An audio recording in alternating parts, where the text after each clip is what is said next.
hemos dado el tiempo prudente para poder terminar de despertarse, iniciar, a reiniciar la laptop tal vez. Así que debemos iniciar la sesión. Ok, esta va a ser nuestra tabla de contenido del día de hoy. Nuestra sesión del día de hoy es laboratorio de enfermedad hepática. Si ustedes recuerdan, la sesión pasada fue laboratorio de enfermedad. ¿De qué órgano hablamos? ¿Se acuerdan? La sesión Renal. pasada. Perfecto. Al. Entonces, muy bien, gracias. Entonces, la sesión pasada, laboratorio de enfermedad renal. Así como les dije, la primera sesión vamos a ir viendo por bloques, ¿verdad? Vamos a ver de qué hay laboratorio de enfermedad cardiovascular, es decir, referido a problemas del corazón, todas las arterias, venas, etcétera. Y ahora vamos a ver también otro órgano que es muy importante y en realidad es un órgano muy recio, muy resistente y muchas veces tiene que estar dañado al 80% para que me pueda dar recién una señal de que este órgano está malito, por así decirlo. Entonces estamos hablando de el hígado. Ustedes ya lo han estudiado con todos sus lobulillos, todo con su triada. Ya, bueno, pero ahora le vamos a dar más el enfoque funcional. ¿Ok? Entonces, eh, se van a dar cuenta de que hay muchas formas en las que el hígado puede llegar a deteriorarse. Y yo, ¿cómo sé cómo es que pueden verse alteradas las funciones del hígado si no sé de qué se encarga el hígado? Entonces, vamos a ver, ¿sí? Entonces, el hígado va a tener dentro de sus múltiples funciones, como los ven en las flechitas de colores, por ejemplo, que se va a encargar de metabolizar los lípidos a través de la síntesis de el colesterol y la producción de triglicéridos. ¿Ok? ¿Por qué va a ser importante esto? Porque muchas veces estos elementos, ustedes saben que el hígado va a ser el que produce la bilis y la bilis luego va a ser la que se va a almacenar aquí en la vesícula biliar, esto que parece un globito de agua. Entonces, este producto al final va a conformar la bilis. Aparte de ya todo, ya saben ustedes para qué sirven los kilomicrones, el VLDL y todo ello. Entonces, todo ello para la síntesis de ácidos grasos, ¿no? En su conjunto. Entonces, ahora vayan recordando de que producto de esto también va a venir a almacenarse aquí. O sea, productos derivados del colesterol, de ácidos grasos. ¿Ok? Entonces, ¿qué más? Sintetiza proteínas. La proteína más importante del torrente sanguíneo es la albúmina, así como también distintos tipos de lipoproteínas. ¿Ok? Ahora, ¿de qué más se encarga? De sintetizar factores de coagulación. Cuando yo me hago una herida, obviamente lo que va a empezar a pasar, dependiendo del grado de esta, es que va a empezar a sangrar y sangrar y sangrar. ¿Y qué es lo que hace? ¿Qué es lo que hace si tu caño está abierto? Si tu caño está abierto, tú lo cierras porque después te va a venir la factura muy alta, ¿cierto? De igual forma, a ti no te conviene perder. En el caso del agua, pierdes plata. En el caso de que tú te hagas una herida y pues siga la fuga, nuestro organismo va a manejar ciertos métodos, ciertos mecanismos de hemostasia. Hemostasia, ¿ok? Entonces, ¿qué es lo que va a pasar en ese caso? Nuestro organismo va a activar a ciertos factores de ciertas vías de las cuales vamos a estar hablando en un momento, en un paso inicial y en un paso secundario. Lo vamos a ver más adelante también en las sesiones para que ustedes vean cómo es que se da toda esta cascada de coagulación, ¿ok? Porque hay una hemostasia primaria y una hemostasia secundaria. Listo. Entonces, todo en fases. Un trombo blanco, luego el trombo amarillo y etcétera, etcétera, paso por paso, y luego este trombo tiene que destruirse, ¿ok? Porque tampoco puede quedarse ahí bloqueando el paso de la sangre, porque si no el paso de la sangre se cambiaría pues de fluido a turbulento. ¿Ok? Entonces, esas cositas vamos a ir viéndolos conforme avanzan las sesiones, pero básicamente vamos viendo de que los factores de coagulación pues me van a servir en qué? En la hemostasia, que básicamente es la detención del sangrado a través de la hemostasia primaria, es decir, cuando vienen todas las plaquetas y van a formar esta mallita como un tapón, y luego va a venir pues la verdadera malla a través de la hemostasia secundaria, en donde van a empezar a actuar pues los conocidísimos factores de coagulación, ¿no? Esa lista largaza y números romanos que ustedes van a ir viendo. Entonces, Katy, me estás tratando de decir que los factores de coagulación se producen en el hígado. Sí, exactamente. La sesión pasada les dije, recuerden, albúmina se produce ¿en dónde? En el hígado. Factores de coagulación en donde se producen en el hígado. Ok, ahora estamos viendo el laboratorio de enfermedad hepática. Es decir, que si yo veo alteraciones en mi nivel de albúmina, también puedo decir, ah, ya, ¿cómo estará el hígado de esta persona? Exactamente. Si yo digo, hay alteraciones en la cascada de coagulación, que es donde participan básicamente estos factores de coagulación, ustedes van a decir, ¿cómo estará el hígado, verdad? Ok, entonces básicamente mi forma de pensar va tomando una dirección. ¿Ok? Entonces, dentro de todas estas propiedades, vamos a ver propiedades bioquímicas, propiedades de síntesis, como los hemos visto aquí, así como también dentro de las propiedades de síntesis vamos a tener que va a metabolizar los carbohidratos, como lo estudiaron en bioquímica también, ¿no? Entonces, vamos a ver, por ejemplo, el proceso de gluconeogénesis, glucogenólisis, glucogenogénesis, entre otros, ¿no? Y también la excreción, ¿no? Como por ejemplo, ya, pero antes para terminar, dentro también de la síntesis vamos a ver la producción de bilis, ¿no? La cual va a ser necesaria para la digestión de alimentos, justamente por estas sales biliares que básicamente tienen como un efecto de emulsificación de grasas. Bueno, no como sino ese efecto de emulsificación de las grasas. Ok, entonces también, este punto de acá también es importante, la desintoxicación de la sangre. Entonces, cuando básicamente ustedes estaban llevando farmacología, ¿qué les decían? Principalmente, ¿cuáles son los 2 órganos que se encargan de la eliminación de este fármaco, de la excreción de este fármaco, ¿no? En el famoso LACNI. Okey, y a ustedes les decían, ya, eran 2 órganos principales, y ustedes recordaban y decían, ya, el riñón y el hígado, ¿okey? Entonces, te va a neutralizar toxinas de fármacos y también la hemoglobina. Vamos a ver este importantísimo, eh, el rol que cumple aquí la hemoglobina, ¿okey? Entonces, eso lo vamos a ver más adelante y lo vamos a explicar con gráficas. Perfecto, listo. Ya, y también va a encargarse de la transformación de amonio en urea. Y por aquí, uy, no, se abrió el correo. Ok. Y también vamos a ver por aquí el depósito de sustancias como el glucógeno, vitamina B12, hierro, cobre, entre otras. Con respecto a hierro, cobre y el depósito de estos, también hay ciertas alteraciones, como vamos a ver más adelante, las cuales también pueden ser cuantificadas. Ay, listo. Acá estaba mi dibujito, ¿ven? Para que vean aquí cómo se da la emulsificación de las grasas, ¿no?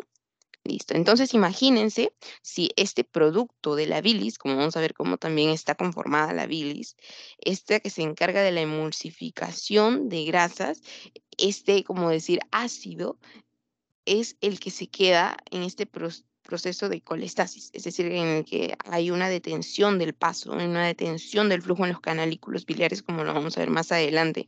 Entonces, imagínense de que algo que es como ácido, un ejemplo, que es como ácido, se queda detenido. Te va a empezar a dar picor, te va a empezar a dar náuseas, vómitos, vas a empezar y puede llegar a salir hasta como que prurito, puedes llegar a tener mareos, vas a tener una sensación de incomodidad, ¿no? Y dependiendo de cuánto tiempo esté esto acumulado, pueden empezar a generar dolor, ¿no? Este fastidio, esta irritabilidad, ¿ok? De igual forma. Entonces vamos a ver qué es lo que pasaría si esta se queda obstruida, se retiene, no sigue su flujo a través de los canalículos biliares, que básicamente son una vía de pase. Pero bueno, ahorita lo vamos a ver, no se preocupen. Ok, y esto es básicamente lo que vemos en histología, ¿no? Porque estamos viendo el hígado. Acá lo vemos en su figurita así todo macroscópico, todo genial. Y acá lo vamos a ver ya en una vista microscópica, ¿no? Esto sí, básicamente ya lo saben para que vean. Pero ¿a qué quiero llegar con todo esto? Con sus teorías portales y todo por acá hay una parte importante que quiero llegar a esta parte, ¿no? Le vamos haciendo zoom, zoom y llegamos a esta parte. Ok, ¿y para qué quiero que veamos esto? Porque hay una estructura sumamente importante a nivel del parénquima hepático. Y este vendrían, tal vez no lo recuerdan, pero estas células como que estrelladitas, medias basaloides, vendrían a ser los hepatocitos. Hepatocitos. ¿Ok? Entonces, vamos a fijar esta sesión en 3 estructuras importantes, en los hepatocitos, en los canalículos biliares y en el sistema retículo endotelial. Ahora, ojito que estos, también, esto fue pregunta de pasito ahorita, ay, esto se pasó.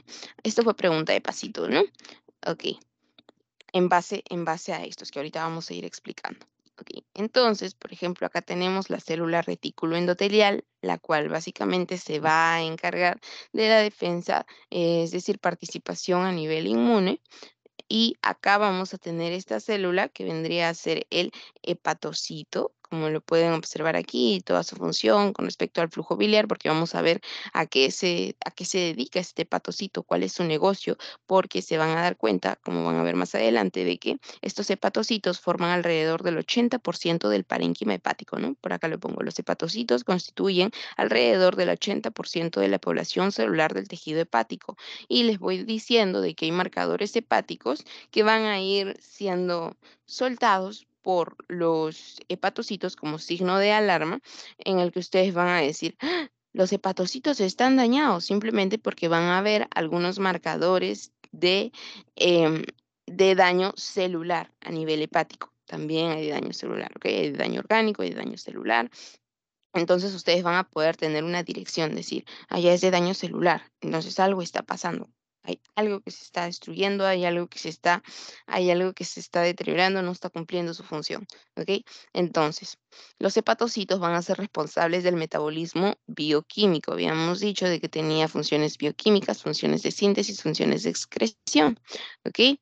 Entonces, imagínense, si, si un país si un territorio está conformado por una gran población y esta población va falleciendo, falleciendo, pues entonces, por una parte, y hay, por ejemplo, en el Perú, ¿no? Que bueno, ya sobrepoblación, pero muere un amplio sector de la población. Es como que y de toda una empresa, esa empresa va a dejar de funcionar porque justamente esa población pertenecía a esa empresa. Entonces, esa fábrica va a dejar de funcionar. De igual forma, los obreros de esta fábrica vendrían a ser los hepatocitos, un 80%, recuerden, ¿ok? Entonces, vamos empezando con los hepatocitos. ¿Y cuáles son las funciones de los hepatocitos? Bueno, como pueden ver aquí en toda esta lista, habíamos hablado de múltiples funciones al comienzo, ¿no? Y como habíamos dicho, si ustedes hacen en grupo un trabajo, al final ese grupo, ese trabajo también lo hiciste tú, ¿verdad? Ok, de igual forma. Habíamos hablado también, por ejemplo, aquí de la síntesis de proteínas plasmáticas, ¿verdad? La albúmina. ¿Quién participa en la formación de esta albúmina? Pues justamente el hepatocito. Globulina, fibrinógeno, protrombina, factores de coagulación. ¿Quién participa? Hepatocitos, como lo mencionamos en un comienzo, ¿no? Entonces ahí lo pueden ir leyendo porque son básicamente las que hemos mencionado en un inicio, así como también, miren aquí, detoxificación de drogas, también lo hemos comentado, el metabolismo de lípidos, también lo hemos hablado, y miren aquí, síntesis biliar para la emulsificación de las grasas, lo que les explicaba, ¿ven? Previo a la absorción de lípidos, ¿no? Y la excreción de bilirrubina. Y este, entre paréntesis, hemoglobina, ahorita lo vamos a explicar más detalladamente. Ay, no sé qué es esto. Ya, así. Listo. El anuncio. Ahora, entonces, punto número 2, vamos a hablar acerca de los canalículos biliares, ¿ok? Y entonces, si hemos hablado ahora de los hepatocitos, hemos hablado de estos hepatocitos, ¿para qué les mostraba justamente también su fotito? ¿Por qué? Porque la distribución de estos hepatocitos me va a dar al final, acá tenemos hepatocito, hepatocito, hepatocito, va a formar acá un canal, un conducto, una vía. Y esto es básicamente los canalículos biliares. Ustedes habrán visto las películas americanas en las que arriba de la casita tienen como que una canaleta en la que muchas veces se quedan atoradas las hojas. Ustedes ya han visto varias películas, chicos. Y muchas veces cuando llueve es para que justamente el agua se deslice por ahí y no les dañe la casa, sino que pues justamente se junte en esos pocitos que son como hundiditos y tienen un desfogue, ¿verdad? Ok, de igual forma. Porque si no, imagínense que el agua se quede pasando y pasando la gotera, pasando y pasando, goteando en un solo punto. Se puede llegar a hacer hueco por la humedad y ¡pup! Va pasando, pasando, pasando. De igual forma, ¿ok? Entonces vamos a ver acá qué es lo que pasaría si este producto del cual hemos hablado, que era lo que formaban los hepatocitos, ¿qué era lo que formaban los hepatocitos? Bilis, ¿verdad? Ok, entonces yo ahorita les enseño su composición. Entonces, esta bilis, que es producida por quién, por los hepatocitos, porque les dije aquí que también se encarga de la producción de bilis, vamos a ver de que dónde va a ir desembocando, dónde va a ir desencadenando. Acá, en la canaleta, acá. Entonces, y al final va a ir depositándose en otro conducto que vamos a ir viendo, ¿ok? Entonces pongo acá cosas importantes sobre los canalículos biliares. Entonces, que va a estar formado por células hepáticas. Check. Va de los conductillos biliares que se van fusionando a conductos más grandes, los canalículos.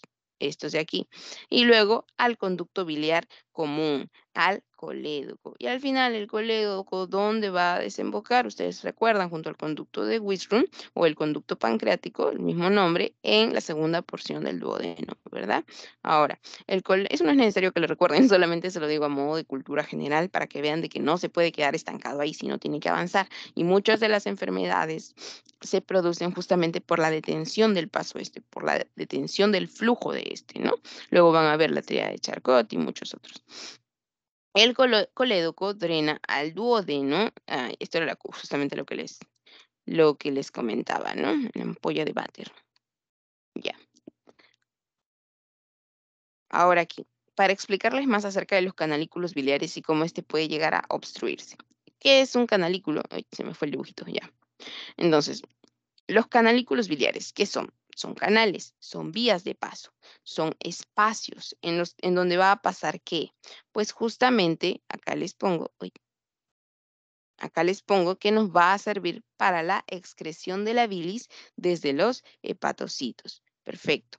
Estos van a transportar la bilis hasta los conductos biliares, por los que pasa la bilis hacia afuera del hígado. ¿Se queda en el hígado? No, tiene que salir fuera del hígado, ¿verdad? Ok, listo. Entonces, hasta aquí. Ya vimos la primera parte de hepatocitos, primera parte de canalículos biliares y primera parte, o sea, básicamente el concepto fundamental, ¿no? Y ahora el sistema retículo endotelial, lo que les decía que fue pregunta de pasito, porque ¿de qué se encarga? Miren el nombre, sistema monocito mononuclear, que este va a ser fundamental. ¿Cómo? ¿Cuál va a ser su función? La del sistema inmune, ¿ok? La defensa, producción del grupo hemo y metabolitos de globina, ¿ok?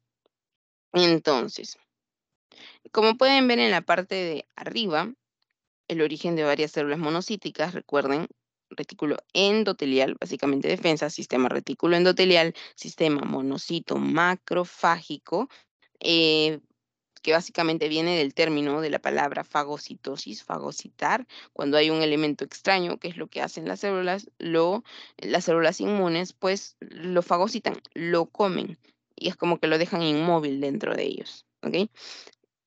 Y acá lo menciona, ¿no? Es un sistema fagocítico, ¿no? Y se encuentra localizado en todos los tejidos. Listo. Entonces también tiene esta función, ¿no? Del sistema reticulo endotelial. Perfecto. Ahora.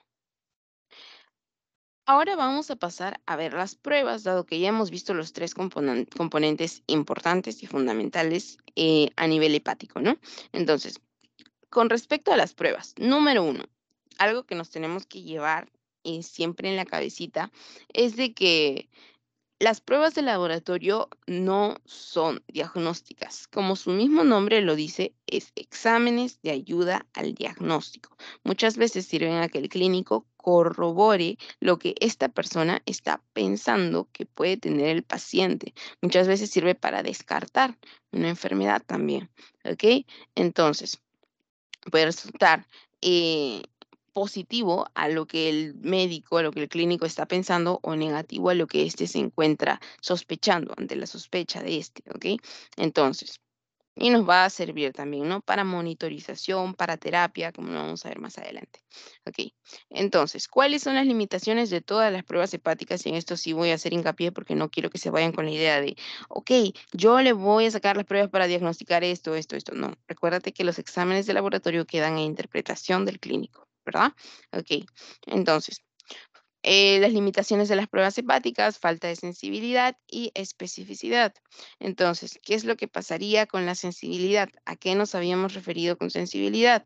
Si ustedes recordarán, en la primera sesión hablamos del término sensibilidad, en la que decíamos la sensibilidad es la capacidad de una prueba de captar a todas las personas que cuentan con la enfermedad, pero trata de abarcar a la mayor cantidad de personas enfermas, supuestamente, pero la especificidad era la que se me encargaba de decir, allá, voy a captar a todas las personas que realmente tienen la enfermedad, no porque soy sensible, sino porque soy específica. Quiere decir, tú verdaderamente tienes la enfermedad, verdaderamente tienes la enfermedad, verdaderamente tienes la enfermedad, ¿ok? Y va descartando a todos los que no tienen la enfermedad, ¿ok?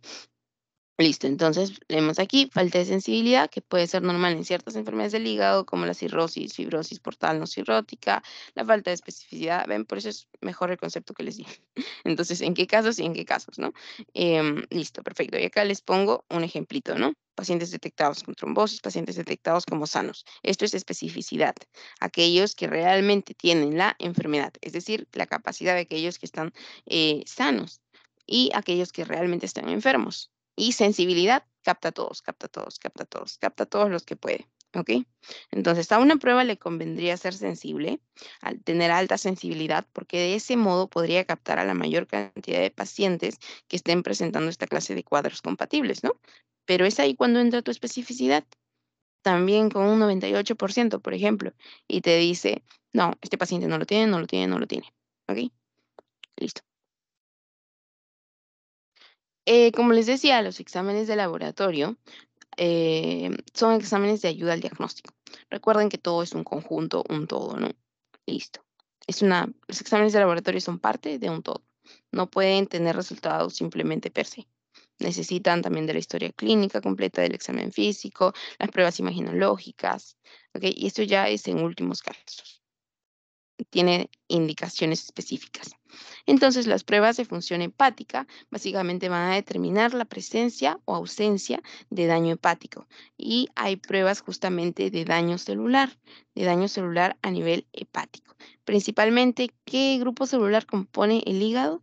Los hepatocitos, en un 80%. Yo voy a poder saber si este grupo, este sector de la población hepática se encuentra, ya que estábamos refiriéndonos al ejemplo del territorio, se encuentra dañado. ¿Ok? Ahorita vamos a conocer estas pruebas. También me va a servir para un diagnóstico específico y también es ahí cuando les recuerdo que si bien es cierto, en el PPT del doctor sirve para un diagnóstico específico, yo recuerdo de que no es simplemente un todo. Los exámenes de laboratorio son parte de un todo. Así que esto de diagnóstico específico lo puse acá como que en interrogante porque me acuerdo de que depende de múltiples otros factores, determinar la seriedad y establecer el pronóstico, saber si mi tratamiento está funcionando o no o si sigue deteriorándose. Como van a ver, también hay marcadores de daño, ¿cómo se llama? Como por ejemplo la deshidrogenasa láctica, ¿no? La DHL, que básicamente va en sentido de todo el órgano. Ahorita lo vamos a ver también. Aquí. También monitorización, como les comentaba. Ya, ok, vamos. Esto de aquí ya le hemos comentado. La composición de la bilis, se la voy agregando por aquí. Ahora, ¿por qué era que les comentaba esto? Porque ahorita vamos a ir mencionando justamente los marcadores de daño hepático, pero ¿cómo inicia todo esto? Porque aquí, como pueden ver, también me ponen de que estos van a medir la presencia de daño y la falta de permeabilidad de las vías biliares. Y ya que hablamos de permeabilidad de las vías biliares, vamos a estar comentando lo siguiente, como por ejemplo que cuando hablamos justamente de el paso a través de este canal, de esta canaleta que les mencionaba, les decía de que ustedes imaginen de que hay una obstrucción. Ahora imagínense de que lo que está llevando la canaleta no sea agua, sino un material ácido. Entonces, ¿qué es lo que va a pasar? Puede empezar como que a perforar, ¿verdad?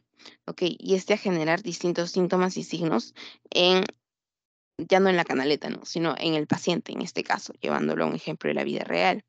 Ahora, qué es lo que va a pasar? Acá les ponía, por ejemplo, porque viene la composición de la bilis. Ahora, lo mismo que les comentaba en otros ciclos, ¿no? Y me gusta poner este ejemplo.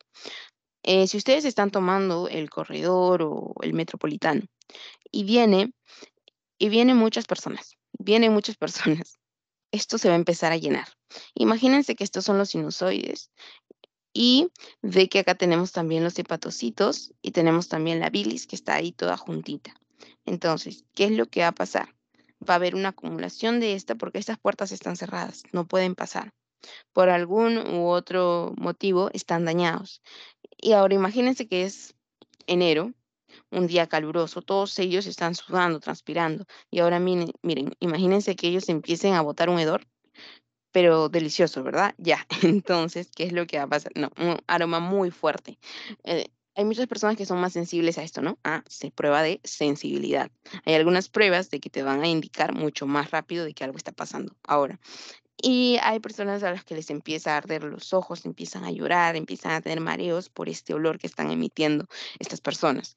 Ok, entonces, ahora, ¿qué más creen que va a pasar aquí? Estas personas van a empezar, ponte de que está levantando el pie, está dañando aquí la infraestructura, por aquí está rayando el carro de cólera que no abre, ya, se puede empezar a dañar esa zona, ¿verdad? De igual forma, si tenemos un material, por así decirlo, ácido, recuerden, emulsificación de las grasas. Entonces, ¿qué es lo que va a pasar? De que hay una obstrucción aquí. ¿Qué es lo que está pasando? Una obstrucción. Y ahora vamos a ver las consecuencias de esta obstrucción. ¿Ok? Miremos aquí, en esta imagen. Si tenemos las vías biliares obstruidas, la bilis se acumula a nivel del hígado y se desarrolla lo que se conoce como ictericia, que básicamente es el color amarillento de la piel, debido al aumento de los niveles de bilirrubina en sangre. ¿Y qué es la bilirrubina, Catherine? Ahora la vamos a conocer. ¿Ok? Listo. Miren aquí como producto de la afinidad de la elastina con la bilirrubina, es que ha tomado justamente esta parte de la esclera esta coloración amarilla, ¿verdad? Y se dice de que para que sea una verdadera ictericia es que esta parte tiene que estar tinturada, ¿verdad? No tinturada, pero sí de esta coloración amarillenta. Y también otro dato interesante sería que es una ictericia clínica cuando esta se encuentra en un número de 2, como lo vamos a ver más adelante. Ok. Listo. Entonces, ahorita en un minuto les voy a explicar acerca de las bilirrubinas. Entonces, pruebas de función hepática. Vamos a tener estas, como por ejemplo la albúmina, las bilirrubinas y el tiempo de protrombina, enfocados justamente en aquellos que produce, que sintetiza, que excreta, como vamos a ver más adelante. Como les refería en un comienzo, la función hepática, ¿no? Ahora, pero hay algunos que pueden alterarse por factores extrahepáticos y esos son los que nos van a importar y son los que les van a enseñar para la clase. Y estos básicamente son la albúmina, las bilirrubinas y el tiempo de protrombina, dado que se pueden ver afectados por factores extrahepáticos. Es decir, factores que no necesariamente pueden estar relacionados con el hígado, como por ejemplo, así decirlo, ¿no? Que no están ligados a funciones hepáticas, pero en realidad sí. ¿Ok? Entonces, no directamente, pero sí indirectamente, a eso me refiero. Ahora, como por ejemplo la desnutrición proteica, cuando ustedes estén llevando nutrición, se van a dar cuenta de que el doctor algo que les va a repetir es marcador nutricional. Van a decir ustedes albúmina, ¿ok? Que se encuentra entre 3 y 3,5. Desnutrición, que les puede dar el grado de desnutrición de esa persona, ¿ok? Listo. Entonces, vamos a ver también procesos de hemólisis también me pueden alterar factores extrahepáticos, ¿ok? ¿Por qué? Porque, ¿con qué nos referimos a hemólisis? Hemo, grupo sanguíneo, ¿verdad? Ok, entonces hablamos de un glóbulo rojo. Lisis, destrucción. Se están destruyendo los glóbulos rojos. Producto de la destrucción de los glóbulos rojos, yo tengo la bilirrubina, en un proceso que ahorita lo vamos a ver, en el que se divide en un grupo hemo y un grupo globina y luego se van juntando, bilirrubina reductasa viene, y ahorita lo van a ver, no se preocupen. Y también el uso de antibióticos, ¿no? Porque ya habíamos visto justamente de que hay indicadores como por ejemplo el tiempo de protrombina, el tiempo de trombina, el tiempo de tromboplastina parcial activado, el INR, ¿ok? Que estos justamente van en relación a este último, así como también recuerden, quién se encarga de la desintoxicación de las drogas, pues justamente el hígado, ¿no? Entonces no se olviden de esto, es pregunte pasito. Listo. Entonces, aquí vamos viendo rápidamente lo que habíamos comentado acerca de la albúmina, que es la principal proteína transportadora plasmática. Y van a decir, Catherine, ¿qué transporta? Ven por aquí, la albúmina transporta ácidos grasos, las sales biliares, vitaminas liposolubles, glóbulos rojos, transportando hormonas. Y ahorita vamos a ver cómo la albúmina también tiene una función importante a nivel justamente de la conjugación. Ay, ¿dónde está? A nivel de la conjugación aquí en las bilirrubinas, ¿no? Ok. Como pueden ver aquí, es el principal factor pronóstico de la cirrosis. Cirrosis, ¿se acuerdan de lo que era cirrosis, verdad? Un estadio ya de cronicidad de daño hepático, ¿verdad? Habíamos hablado mucho de la cronicidad en la primera sesión. Cuando no pasaba justamente esta fase de recuperación, había una fase de latencia y después habíamos hablado también de que hablábamos de daño que perdura, que prevalece y que ya lo mencioné, creo, que perdura en el tiempo. Okey. Entonces, habíamos comentado en un inicio que el hígado es un órgano muy recio, es decir, de que tiene que estar dañado el 80% para que recién pueda empezar a emitir señales de queja. ¿Eso sería conveniente o no? No es conveniente para nosotros, porque significa de que tu hígado tiene que estar muy, muy mal para que recién empiece a dar señales de ayuda, ¿okey? Listo. Sigamos. ¿Qué más les iba a comentar aquí? Okey, pues, ya, acá están los datitos, ¿no? Listo. Ahora, okey, sigamos con el siguiente. Acá está. Sigamos con el siguiente. Okey, valga la redundancia. El número 2 que habíamos comentado era la bilirrubinas. Okey, este también era afectado por factores extrahepáticos. Bilirrubina. Este de aquí, aunque parezca, no es el vaso, no es, un pedículo. Este es un glóbulo rojo. Vemos su concavidad, vemos su convexidad, ¿okey? Y vemos que es más clarito en el centro, un glóbulo rojo, 7 micras, perfecto. Ya, ahora, ¿qué es lo que va a pasar con este glóbulo rojo? Este glóbulo rojo se va a destruir. Si este glóbulo rojo se destruye, van a salir 2 derivados de que ustedes saben de que tiene un tiempo de vida de 120 días, ¿verdad? Ya, okey. Entonces, luego de esto, no es que este glóbulo rojo esté malito, 120 días y se destruye. Ahora, ¿qué es lo que pasa? Va a salir de este glóbulo rojo, pues se va a, ¿cómo decir? Su composición se va a dividir y va a salir los 2 derivados, que vendrían a ser el grupo hemo y el grupo globina, ¿ok? Este grupo hemo y globina van a separarse, pero van a ir a buscar otra pareja. Este hemo busca a otra globina y esta globina busca a otro grupo hemo y estos van a producirme la biliverdina. Y esta biliverdina, producto de la biliverdina reductasa, me va a dar lugar a la bilirrubina. ¿Qué es lo que pasa con esta bilirrubina? Que hasta aquí tengo bilirrubina, Katy, esa es la clase de bilirrubina de la que estamos hablando, ¿verdad? No, esa es la bilirrubina no conjugada. ¿Qué quiere decir esto? De que a esta le falta un proceso de conjugación. Ahorita vamos a ver quién se encarga de la conjugación. Estamos viendo de dónde sale, no se preocupen, no necesitan salir, aprenderse todo esto, pero les voy diciendo, y bueno, hay algunos doctores en Teams que sí lo preguntan, ¿no? Por eso se los intento explicar paso a paso. Entonces, producto de esta de la conjugación ya de la bilirrubina reductasa, tenemos aquí la bilirrubina no conjugada. Entonces, esta bilirrubina no conjugada es hidrofóbica, fóbica. ¿Ok? Entonces, ¿qué es lo que pasa con esto? Esta necesita aquí de alguien muy, muy importante. No sé por qué aparece medio cortado. No sé la presentación completa. Allá, acá está. Les decía de que esta es hidrofóbica. Va a necesitar ¿de quién? De la unión de nuestra amiga anterior, ¿no? De la lámina, que vendría a ser la albúmina. Por eso les ponía aquí. También tiene un papel importante. ¿Ok? Listo. Ahora acá. Entonces, necesita justamente esta bilirrubina de la ayuda de la albúmina. ¿Para que pueda pasar a qué? Para que pueda luego tener la glucorinización a través del UDP-GT con el ácido glucurónico, básicamente, a través de esta enzima a nivel hepático y pueda convertirse en bilirrubina conjugada. Aquí, ya uniéndose al ácido glucurónico, va a ser justamente la bilirrubina conjugada. Y esta es conocida como la bilirrubina directa. Una vez que está conjugada es la bilirrubina directa. Una vez que ha pasado a unirse con la albúmina y el ácido glucurónico, pues justamente vamos a tener la bilirrubina conjugada, que es la bilirrubina directa. La bilirrubina indirecta aún no se ha unido justamente a el ácido glucurónico. ¿Ok? Acuérdense de esta enzima UDPGT, ¿por qué? Si la UDPGT me permite esta conjugación, ¿qué es lo que pasaría?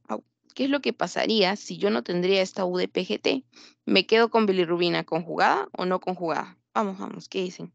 Si no tengo a mi UDPGT, No mi conjugada. bilirrubina, Exacto. ¿Y qué es lo que pasa? Perfecto. ¿Qué es lo que pasa? Ahorita les termino de explicar esto. ¿Y qué es lo que pasa con la bilirrubina no conjugada? Lo que pasa con la bilirrubina no conjugada o indirecta es que es la tóxica.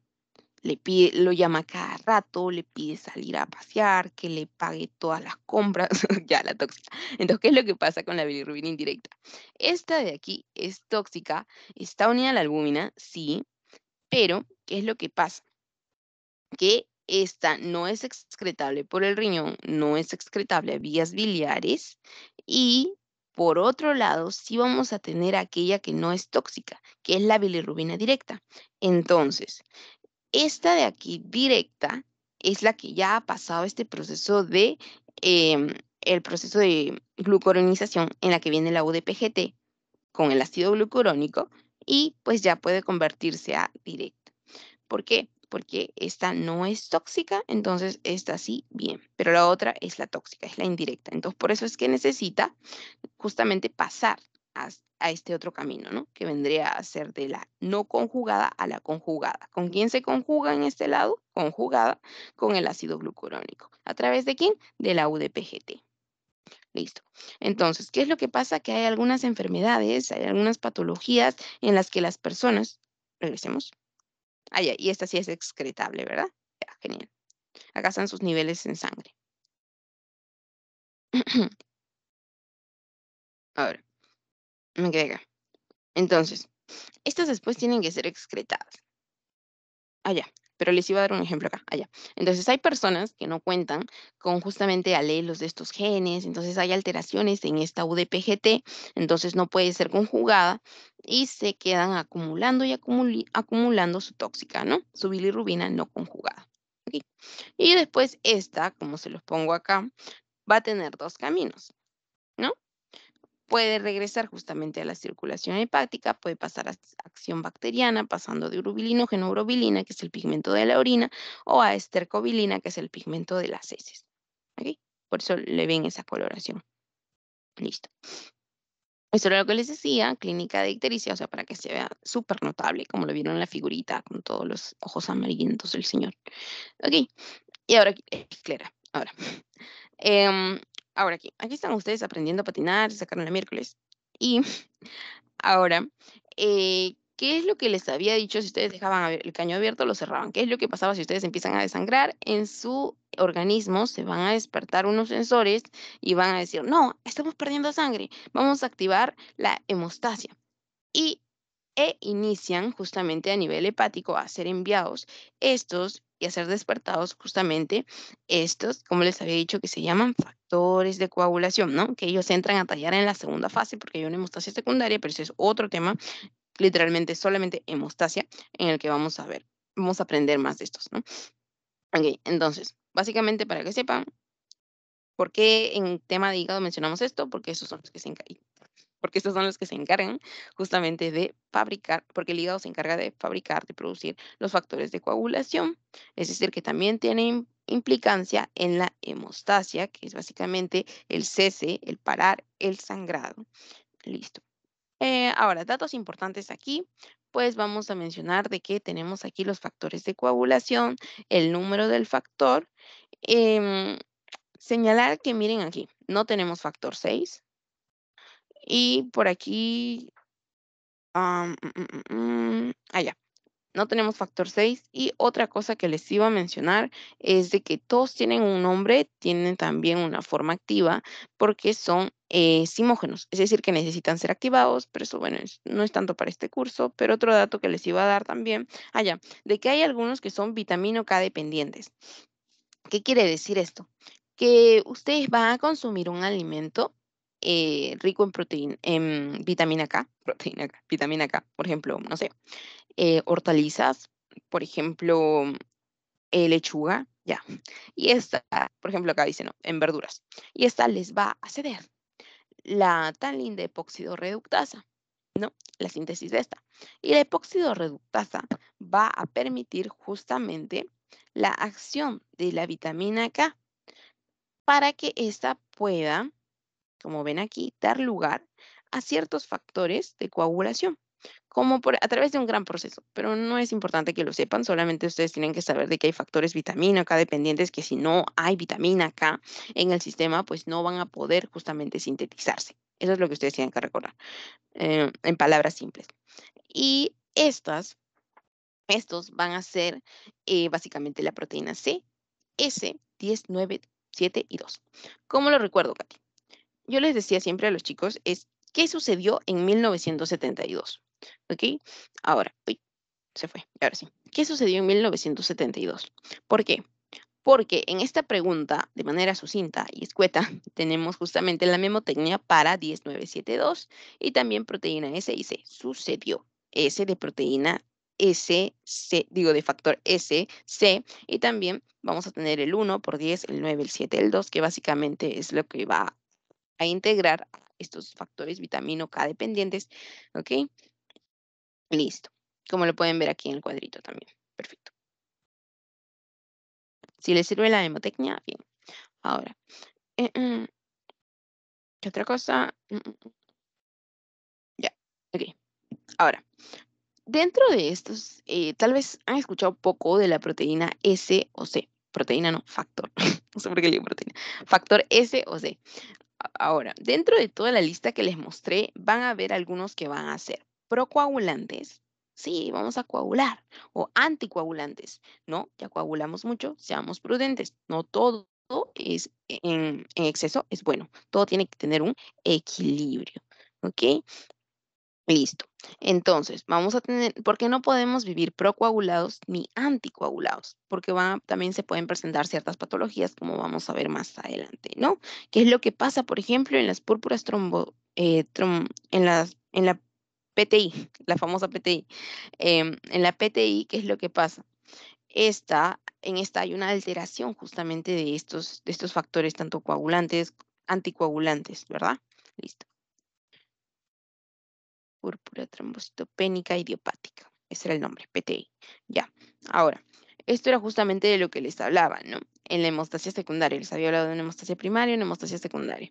Ahora, en la hemostasia secundaria, ¿qué era lo que pasaba? Iba a haber el gatillo, o para una vía intrínseca o para una vía extrínseca, para iniciar primero dependiendo de em, del contacto esto. Por ejemplo, la vía intrínseca, que era desencadenada justamente como una vía de contacto, producto de un trauma sanguíneo, en la que esta es considerada una vía lenta, que dura de 1 a 6 minutos, mientras que tenemos aquí la vía más explosiva, la cual tiene solamente 15 segundos porque es más rápida y estos van a converger en la vía TEN-ASA. El complejo TEN-ASA, que está aquí justamente determinado por el factor 10, tampoco se tienen que aprender todo esto, pero ahorita les voy explicando qué es lo que sí se tienen que aprender aquí.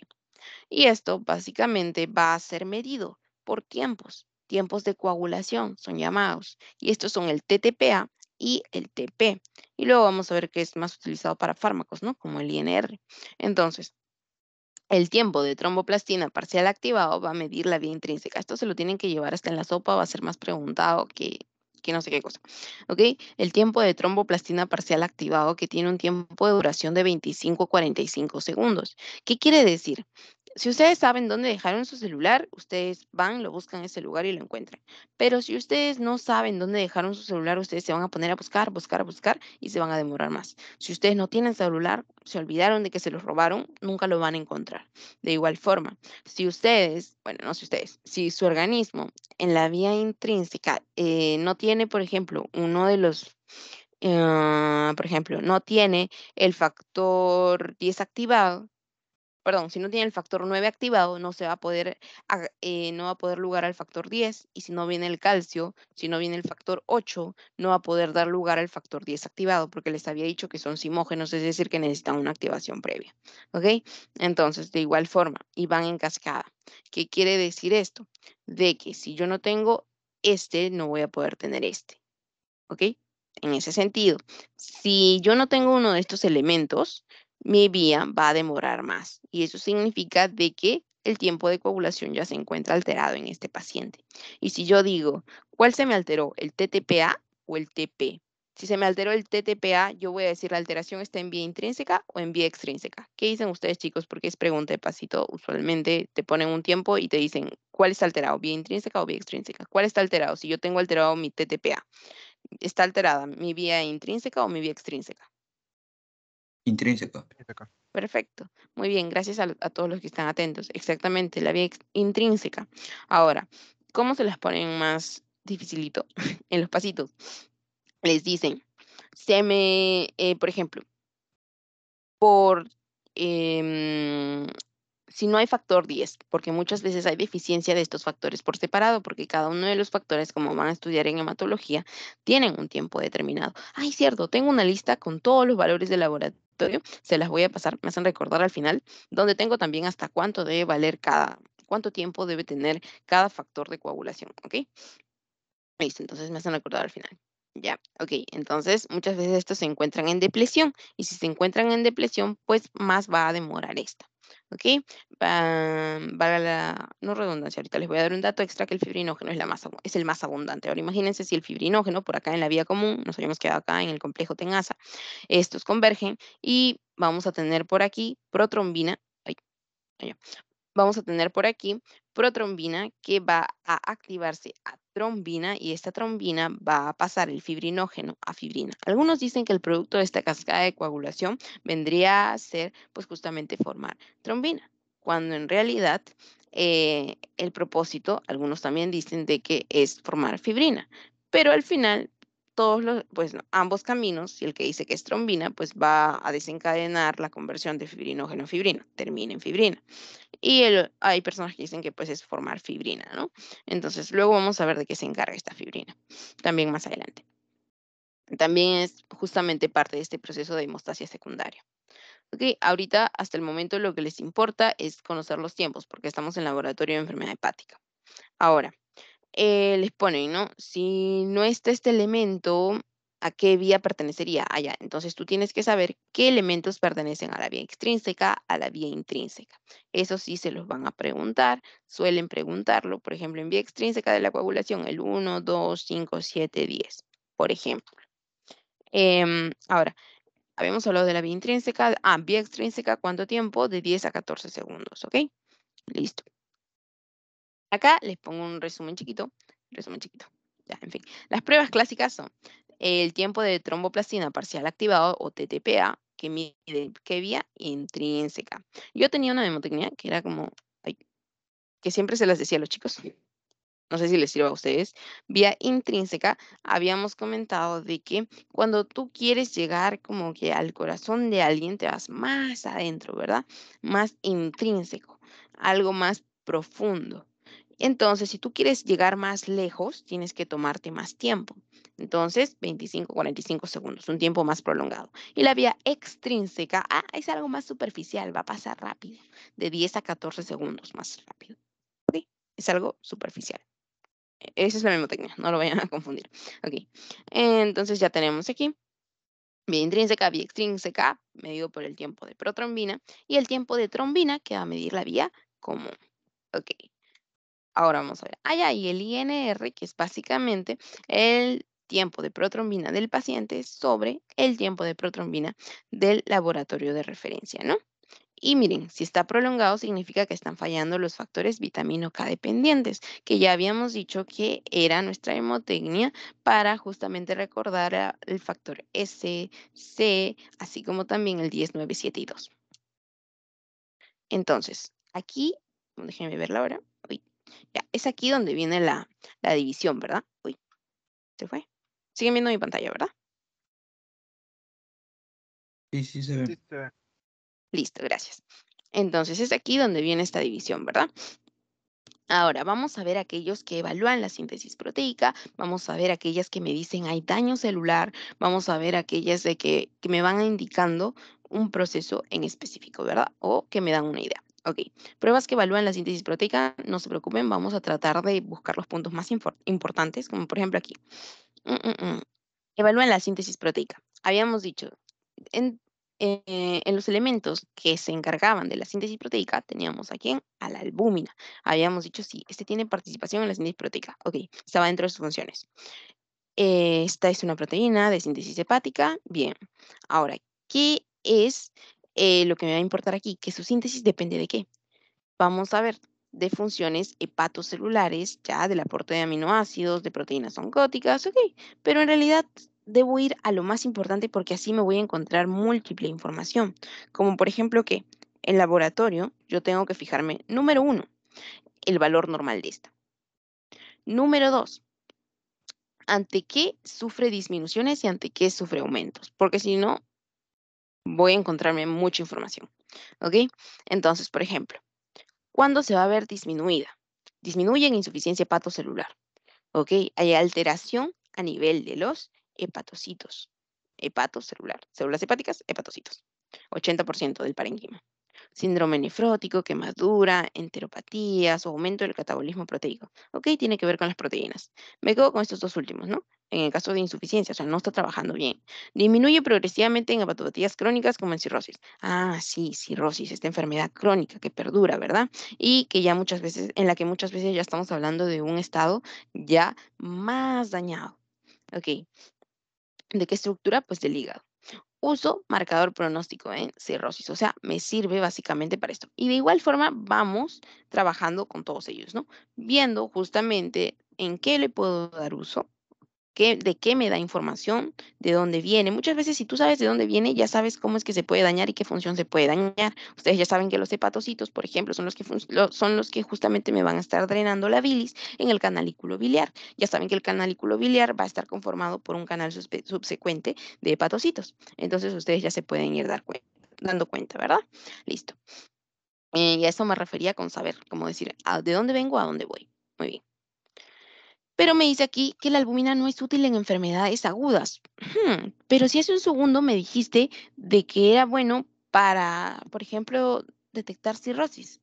Sí, pero acuérdate que la cirrosis no es una enfermedad que te da de manera abrupta o de manera espontánea, sino que esta es producto justamente de que ha perdurado en el tiempo. Recuerden ello. Entonces, todo está relacionado. Muy bien, traten de buscarle esa relación. Ahora, el siguiente, el tiempo de protrombina. Por ejemplo, este tiempo de protrombina, ¿qué es lo que debo saber? ¿Qué me va a servir para medir? Ya hemos hablado del tiempo de protrombina, de tromboplastina parcial activado y a qué factores va a encontrarse midiendo. ¿Cuánto tiempo mide, verdad? Listo. Y acá está justamente ante qué patologías las podemos encontrar elevadas. Muy bien.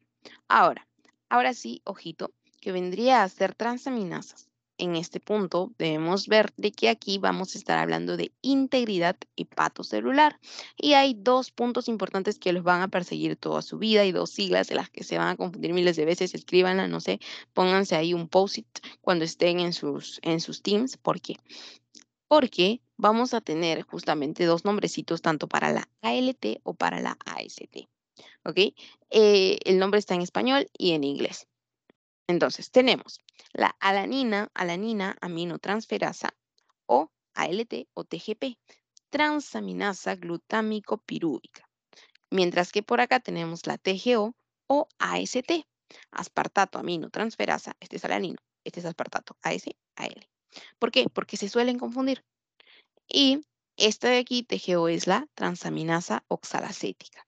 Entonces, muchas veces les pueden poner este nombre, o este nombre, este nombre o este nombre. Entonces, por ello es que les presento bajo sus dos nombres. Es como que ustedes son, yo soy Catherine Esther.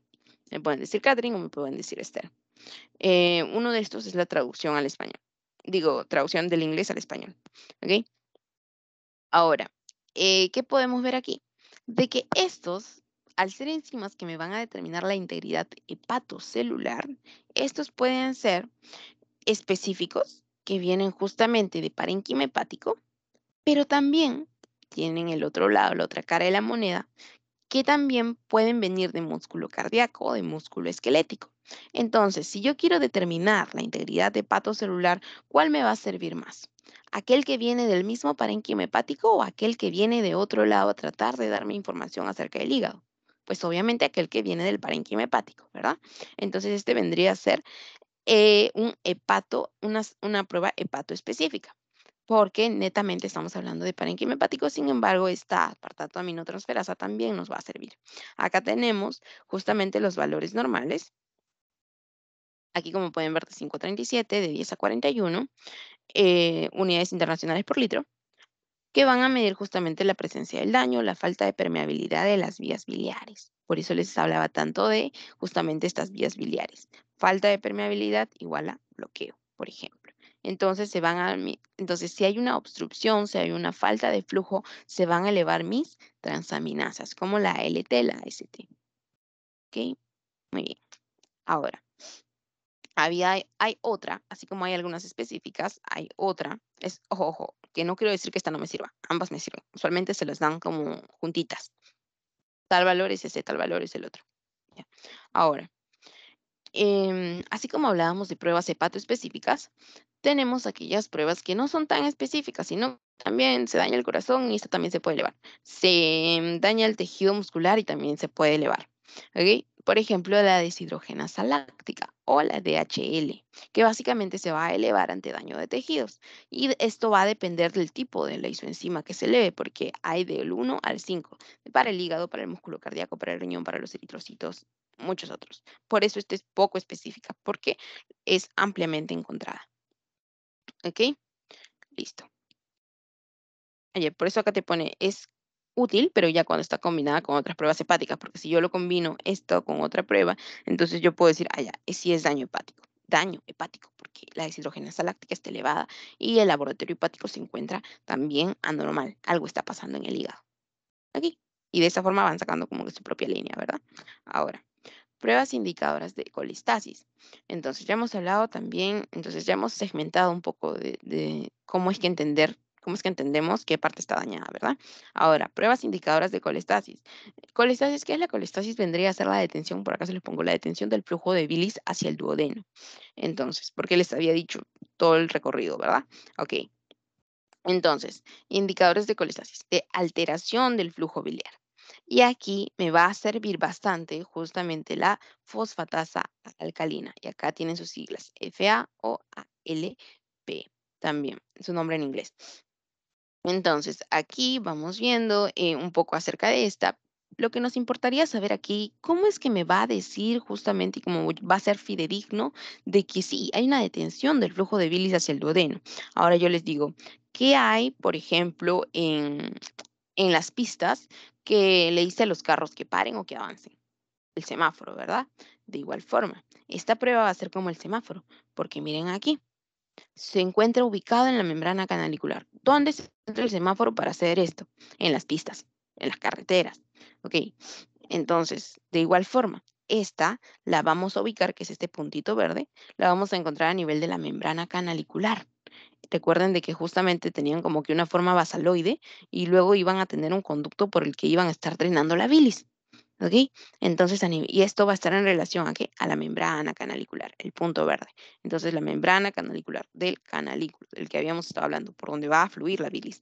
Entonces, va a ser como un sensor y va a decir, no, esto está obstruido, está como el metropolitano a las 7 de la mañana, por ejemplo. ¿Ok?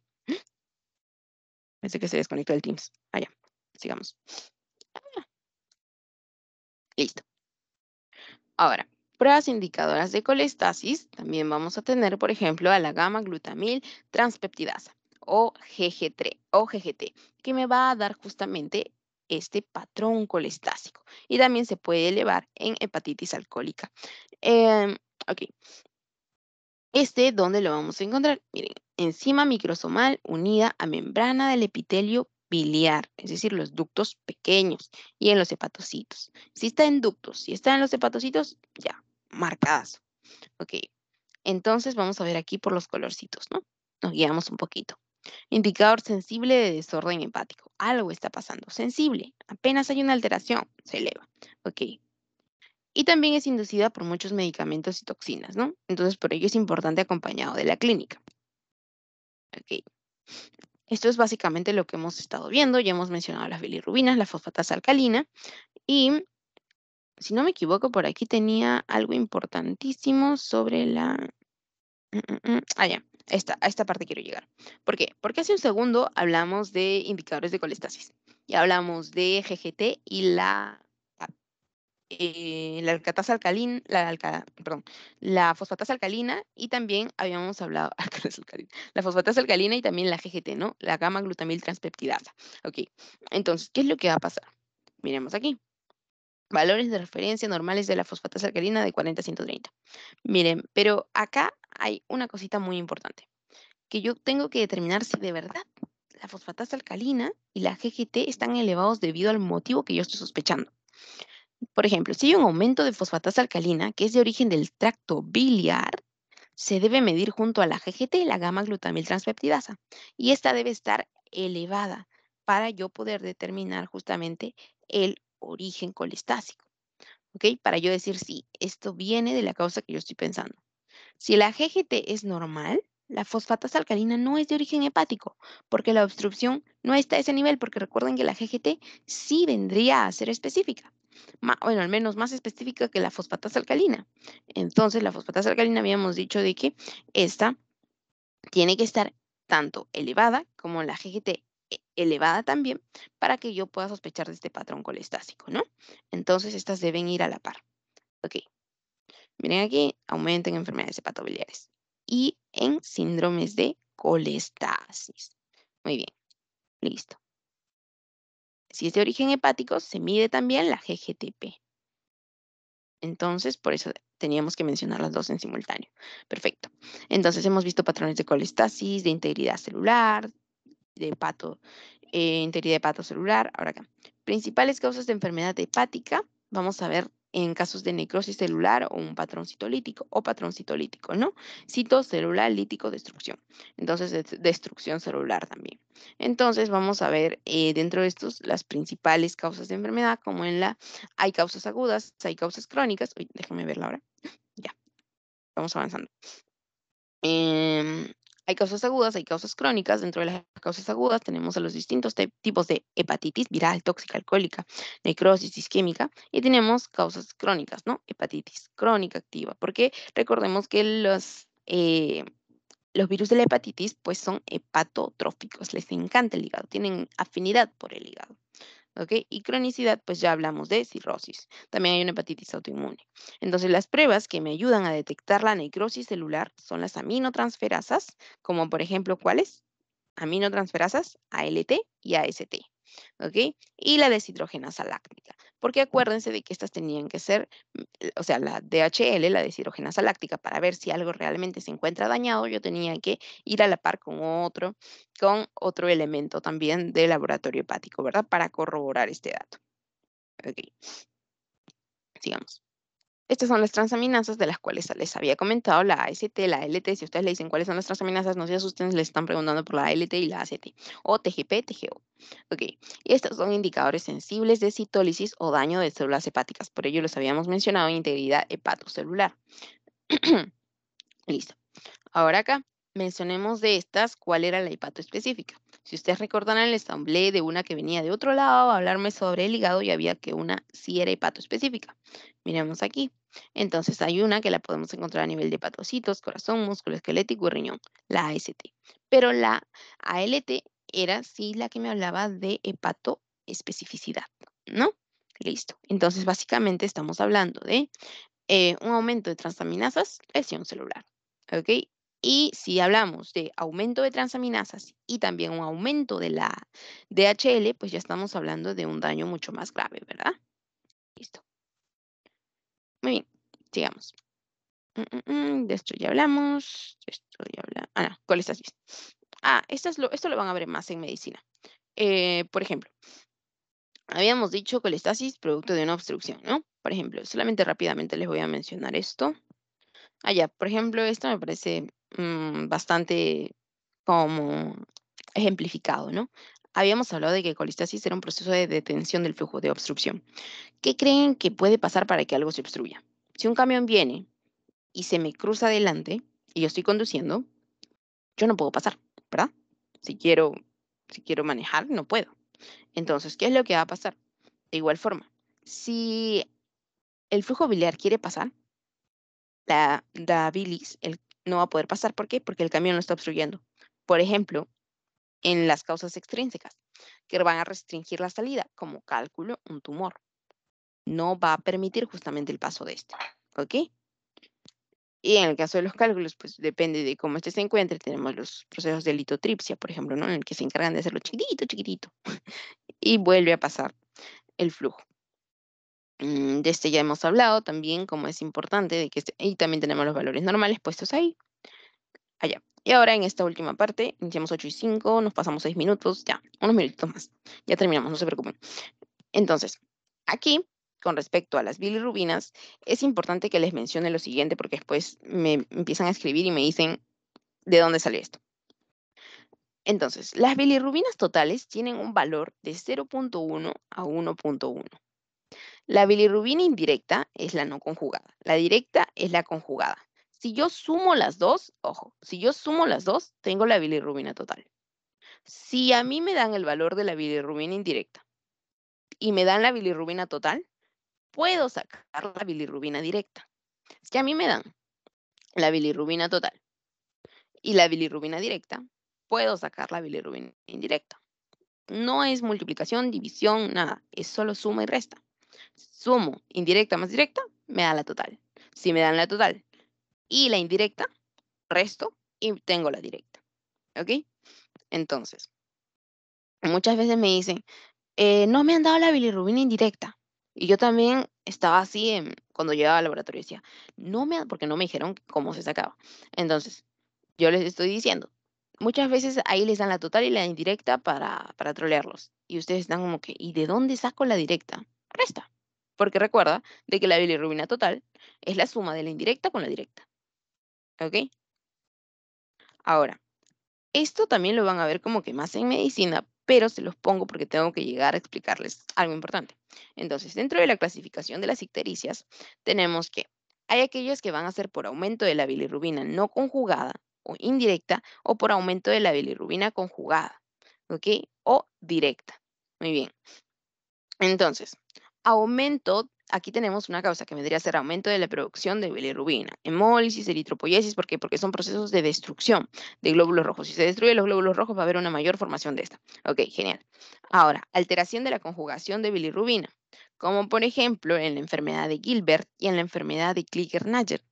Ok, de estas vamos a hablar en un segundo, vayan teniéndolas en cabecita. Ahora, aumento de la bilirrubina conjugada, aumento de la producción de bilirrubina, y si no me equivoco, esto fue uno de los últimos temas de fisiopatología que vieron. Aumento de la producción de bilirrubina. Tenemos aquí sin colestasis o con una colestasis. Si es la colestasis, puede ser intrahepática o extrahepática. Extrahepática, cálculos tumor. Sin colestasis, enfermedad de Dubin-Johnson y la enfermedad de rotor. ¿Qué es lo que va a pasar con estas cuatro que las paran preguntando en exámenes? También vienen y se me confunden. Entonces, esto de aquí ya lo saben. Genial. Y por eso les había dado como este gran preámbulo acerca de la importancia de la UDPGT. Ahora viene el porqué. Causas de hiperbilirrubinemia indirecta. Tenemos el síndrome de Gilbert y el síndrome de Kliger-Nager. Causas de hiperbilirrubinemia directa. Dubin-Johnson y el síndrome de Rotor, como los habíamos visto aquí. Hay alteración de la conjugación de la bilirrubina. En el caso del síndrome de hiperbilirrubinemia indirecta en la enfermedad de Gilbert. ¿Por qué? Porque hay un déficit parcial de UDPGT. Les pregunté y dos de sus compañeros me contestaron. Le dije, ¿qué pasa si no hay UDPGT? Ustedes me dijeron, ya se acumula la indirecta. Entonces, a esto es lo que conocemos cuando hay déficit parcial de UDPGT o acá está el nombre, urodinifosfato glucoronil transferasa, pues si falta esta, pues eso significa de que va a haber un defecto en la captación. Si hay un defecto en la captación, entonces va a haber un acúmulo justamente de esta, de la bilirrubina indirecta, ¿no? Entonces eso generaría una hiperbilirrubinemia indirecta. Ok, listo. Entonces, en el síndrome de Kliger-Nager vamos a tener también o una ausencia total de UDPGT o el déficit parcial de UDPGT. ¿Ok? Entonces, aquí hablaríamos de una ictericia por defecto de la conjugación. ¿Quién habíamos dicho que venía aquí en la conjugación? Habíamos dicho que venía justamente el ácido glucurónico. Si no se conjugaba con el ácido glucurónico, entonces no íbamos a tener la conjugada, que es la directa. Entonces nos quedamos con mucha indirecta. ¿Ok? Listo. Ahora, En la hiperbilirrubinemia directa vamos a tener el síndrome de Dubin-Johnson y el de Rotor, que como habíamos visto aquí es por el aumento de la producción de bilirrubina. Pero, ¿qué es lo que pasa? Si bien es cierto, hay un aumento en la producción de bilirrubina, pero no está el chofer, no va a poder ser transportada, no va a poder ser excretada, entonces se acumula. Igual, hiperbilirrubinemia, Dubin-Johnson, ¿no? Y hay proteínas aquí que pueden estar faltando. Ok, ahora, rotor. En el síndrome de rotor, esta también es por una alteración genética. Y vamos a ver de que hay una alteración de la captación de la bilirrubina por el citoplasma de las células hepáticas. Disminución de la captación ya, pero en su fase final. Y aquí una disminución o una alteración de la captación en su fase inicial, por eso se queda como hiperbilirrubinemia indirecta. Este cuadrito se los puse a manera de resumen para que ustedes puedan como que tenerlo más ordenado y estructurado. Gilbert, Kliger-Nager, indirecta. Dubin-Johnson, rotor. Si ustedes tienen otra memotecnia, otra forma de aprenderlo, también lo pueden compartir por el chat. Por el grupo diré, no por este chat, se va a borrar. Ok. Y tenemos también pruebas inmunológicas, como por ejemplo la de las inmunoglobulinas, como ustedes van a poder ver aquí en en realidad esta parte no es tan mencionada así, pero bueno, también son pedidas en el perfil hepático y se solicitan estas proteínas totales y la albúmina, ¿no? Listo. Como por ejemplo inmunoglobulinas elevadas en caso de enfermedad hepática crónica o gammapatías. Ok, pensé que era alguno de ustedes. Perdón, listo. Y también en caso de enfermedades autoinmunes, también hay marcadores de daño hepático. Ok, y esto también lo van a poder, por ejemplo, ver en la colestasis biliar primaria, eh, en la cual, acá les pongo algunas características, esto más lo van a ver en medicina, tanto esto como esto lo van a ver más en medicina 1, por eso es que trato de no como que hacerlo tan profundo. Y aquí van a poder ver los anticuerpos tisulares, o sea, del tejido del parénquima hepático en esa parte, básicamente tiene que ver con em, genética, hay algunos que lo heredan de la familia, o hay algunos que lo desarrollan de nuevo, pero más está relacionado con la familia. Y bueno, autoinmunidad, ustedes ya saben que se refiere justamente a la falta de tolerancia, ¿verdad? Es decir, de que yo ya no reconozco lo propio como propio y lo propio se vuelve ajeno. Entonces nuestro organismo lo ataca. Aquí. Anticuerpos antimitocondriales en el caso de la cirrosis biliar primaria, colangitis esclerosante primaria, aquí está. ¿Y qué anticuerpos se pueden elevar en el caso de una colangitis esclerosante primaria? Aquí pongo las diferencias entre estas enfermedades. Una es más frecuente en varones, otra es más frecuente en mujeres. Va a depender la clínica, va a depender también los resultados que me estoy encontrando. Ok. Y aquí ya para terminar, pruebas que evalúan la etiología específica de marcadores virales, como por ejemplo la hepatitis A, hepatitis B, hepatitis C. Y en la hepatitis A, pues van a haber anticuerpos contra la hepatitis A, van a ver justamente estas inmunoglobulinas, cómo se encuentran alteradas, por eso es que hablábamos hace un segundo de inmunoglobulinas. Por ejemplo, ustedes acá lo que deben recordar específicamente es que la inmunoglobulina M se encuentra elevada ante procesos agudos, menos de 3 a 6 meses, y la G ante procesos crónicos, más de ese tiempo, ¿ok? Por eso es que se conoce la IgG como de memoria. Ahora, otra cosa que debemos saber es que cómo se da el contagio de estas. Por ello es que pongo por aquí la hepatitis A y la hepatitis B y C, que están clasificadas. ¿Por qué? Porque la D y C, estas de aquí sí son riesgos de transmisión sexual por agujas, por objetos punzocortantes, también por sangre infectada, ¿verdad? Mientras que en la hepatitis A, la de las vocales, básicamente son por el lavado, la falta de higiene, la falta de lavado, de frutas, verduras, básicamente por ello, ¿verdad? Listo. Ahora, en el caso de la hepatitis B, lo que ustedes deben conocer, sí, los factores de riesgo, claro, pero también hay algo muy importante, que era lo que les comentaba, ¿no? Que si estamos hablando de una elevación por IgM, estamos hablando de una infección actual. Si hablamos de una infección por IgG, estamos hablando de una infección pasada. Y si vemos justamente estas letritas de aquí, básicamente estamos refiriéndonos a el antígeno de superficie cuando hablamos de este SAG, ¿ok? Y va a estar justamente más presente en infecciones actuales. Ahora, este tema de la hepatitis B es súper archimega largo. Pero ustedes no se están enfocando tanto en el tema de hepatitis, ¿no? Sino más bien en la primera parte, en lo de enfermedades hepáticas más em, orientadas a reconocer los otros marcadores, no tanto el de las inmunoglobulinas, porque si no, este ya es un tema mucho más largo. ¿Ok? Es bastante profundo el tema específico de la hepatitis B. Entonces, básicamente, esto es a manera de resumen, lo que deben saber hasta el momento. Este es el de superficie. Este está negativo y hablamos de una G, pues hablamos de cronicidad, infección pasada. Si no están presentes ninguno de los dos, sin contacto. ¿Ok? Listo. Miremos aquí. Presencia del antígeno de superficie primero en aparecer, incluso antes de otros. Y también debemos evaluar los factores de riesgo como la promiscuidad, las transfusiones y ya. Ahora, los marcadores virales, como por ejemplo para la hepatitis C, también vamos a tener aquí, este está en relación a las transfusiones y este también es por promiscuidad, ¿no?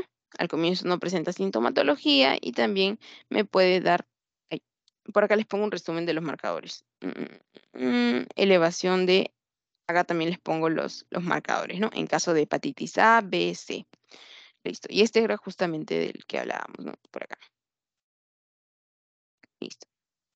Anti-VHC, antihepatitis C, perdón, VHC por ELISA, por ejemplo, el que estábamos aquí viendo, VHC, anti-HCV, y bueno, muchos otros ensayos. En realidad este tema de hepatitis es muy engorroso. No es como que de mencionar mucho, pero bueno, se los dejo ahí por si acaso. Y bueno, básicamente ya hemos abordado todo en este tema. Acá es básicamente el enfoque que les estamos dando para que ustedes puedan resumir toditito y se les haga como que más sencillo. Listo. Entonces eso sería todo. Si tienen alguna duda, alguna pregunta, pero voy a dejar de compartir y voy a dejar de grabar. Grabar. ¿Tienen alguna pregunta?